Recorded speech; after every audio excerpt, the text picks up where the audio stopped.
Assembly సమావేశాల నేపథ్యంలో AP BJP chief Madhav అధ్యక్షతన ఎమ్మెల్యేలు భేటీ అయ్యారు.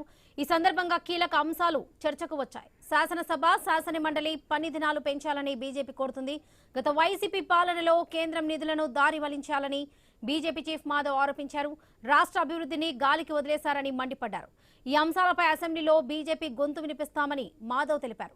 రాజ్యాంగబద్ధ కమిటీలు ప్రభావితంగా పనిచేయాలని డిమాండ్ చేశారు. కేంద్ర ప్రభుత్వ ప్రయోజిత పథకాలను వివరిస్తామని తెలిపారు. అసెంబ్లీ సమావేశాల నేపథ్యంలో ఏపీ బీజేపీ చీఫ్ మాధవ్ అధ్యక్షతన ఎమ్మెల్యేలు భేటీ అయ్యారు. ఇక ఇదే విషయానికి సంబంధించి పూర్తి అప్డేట్స్ మా ప్రతినిధి హరీష్ అందిస్తారు. హరీష్, ఈ సమావేశాల్లో ప్రభుత్వం మొత్తం 6 కీలక బిల్లులను ప్రవేశపెట్టింది. దీనికి సంబంధించిన అప్డేట్స్ ఏంటి?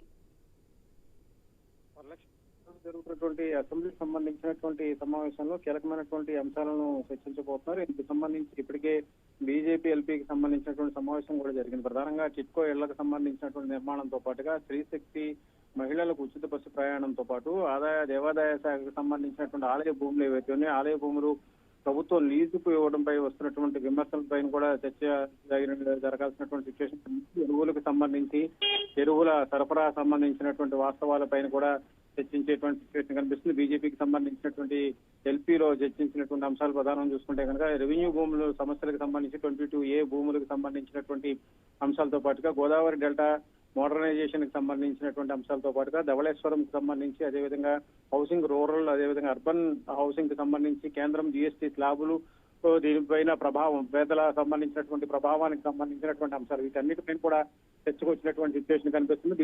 బీజేపీ ఎల్పీకి సంబంధించినటువంటి సమావేశంలో తీసుకున్నటువంటి నిర్ణయాలకు సంబంధించినటువంటి అంశాల ప్రకారం చూసుకుంటే కనుక ప్రజెంట్ ఇప్పుడు జరుగుతున్నటువంటి అసెంబ్లీకి సంబంధించినటువంటి సెషన్స్, వీటికి సంబంధించి రాబోయేటువంటి రోజుల్లో అనుసరించాల్సినటువంటి అంశాలపైన కూడా చర్చించేటువంటి అవకాశం ఉంది. వరలక్ష్మి.